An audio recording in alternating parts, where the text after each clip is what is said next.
Hi all, welcome to Bhavana's vlogs. ఈరోజు కజ్జికాయలు ఎలా చేయాలో చూద్దాము. ఇది నేను ముందుగా మైదా పిండి 1 కప్ వేసుకొని కలుపుకొని పెట్టుకున్న, కొద్దిగా ఆయిల్, కొద్దిగా సాల్ట్ వేసుకొని, సో ఇది కాసేపు నానిన తర్వాత దాని లోపలికి రవ్వ కజ్జికాయలు చేస్తున్నాను. సో రవ్వ వేయించుకుంటాం. కొద్దిగా నెయ్యి వేసుకొని రవ్వ వేయించుకోవాలి.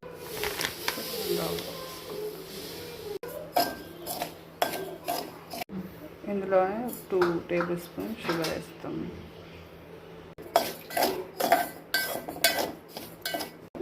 ఇదంతా కొద్దిగా వేగినాక నేను డ్రై ఫ్రూట్స్ వేసుకుంటున్నా. ఎండు కొబ్బరి కూడా వేసుకోవచ్చు, బట్ నేను వేయట్లేదు. కట్ చేసి పెట్టుకున్న బాదం, క్యాషూ వేసుకో. సో ఇది ఆఫ్ చేసుకొని దీనిలో యాలకుల పొడి వేసుకోవాలి.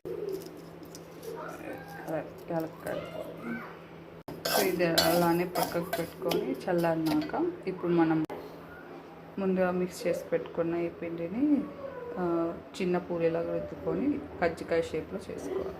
కజ్జికాయ షేప్ కోసం నేను ఇది యూస్ చేస్తున్న ఈ అచ్చుని ఇలాగే ఈ సైజు ఉంటేలా చేసుకొని రుద్దుకోవాలి. దానికి సరిపోయేంత షేప్లో రుద్దు. ఇప్పుడు దీన్ని వేసి చూద్దాం, సరిపోతుంది. సో సరిపోతుంది. ఇందులో ఇప్పుడు మనం ఈ టెక్స్చర్ వేసుకున్నాం. అది పెద్దగా వస్తుంది, నాకు చిన్నది కావాలి కాబట్టి నేను చేతిలోనే చేసుకుంటున్నా. ఇలా వేసుకున్నాక చుట్టూ వాటర్ అప్లై చేయాలి. వాటర్ అప్లై చేసినాక దీన్ని క్లోజ్ చేసుకున్నాం.